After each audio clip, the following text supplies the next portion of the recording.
زندگی اس اذان سے شروع ہوتی ہے جس کی نماز نہیں ہوتی، اور ختم اس نماز پر ہوتی ہے جس کی اذان نہیں ہوتی۔ ٹوٹا دل، برا وقت، مطلبی لوگ اور منافق محبت ایک سیدھے سادے انسان کو دنیا دار بنا دیتے ہیں۔ آنسو اور مسکراہٹ دونوں قیمتی چیزیں ہیں۔ آنسو اللہ کے سامنے بہاؤ اور مسکراہٹ اللہ کی مخلوق کے سامنے، یہی انسانیت کی معراج ہے۔ اپنے آس پاس بسنے والے ہر شخص میں پائی جانے والی خوبیوں کو تلاش کریں، ان کی عزت کریں، ان پر خوشی کا اظہار کریں اور ان خوبیوں کو اپنانے کی بھی کوشش کریں۔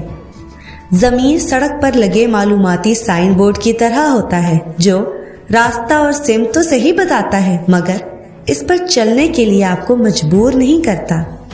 اپنی خوبصورتی، حسن و جمال اور حسب و نسب پر فخر نہ کیا کریں، کیونکہ ان کو آپ نے نہیں بنایا۔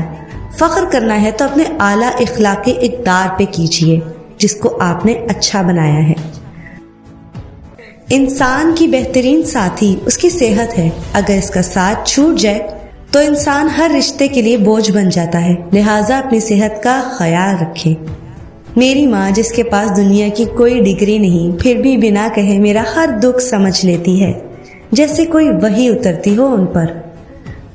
جب تک آپ اپنے پروں کو پھیلائیں گے نہیں، آپ کو اندازہ نہیں ہوگا کہ آپ کہاں تک اڑ سکتے ہیں۔ اگر لمحہ بھر مسکرانے سے تصویر اچھی ہو سکتی ہے تو ہمیشہ مسکراتے رہنے سے پوری زندگی بھی اچھی ہو سکتی ہے۔ ہم مڈل کلاس لوگ ہیں، ہمارے والدین کے پاس جائیداد نہیں ہوتی، صرف زندگیاں ہوتی ہیں جو وہ ہم پہ لگا دیتے ہیں۔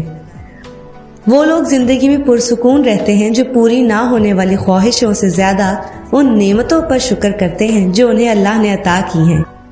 اگر آپ وقت اور حالات کے سازگار ہونے کا انتظار کریں گے تو پھر آپ اپنی زندگی کا کوئی بھی مقصد پورا نہیں کر پائیں گے۔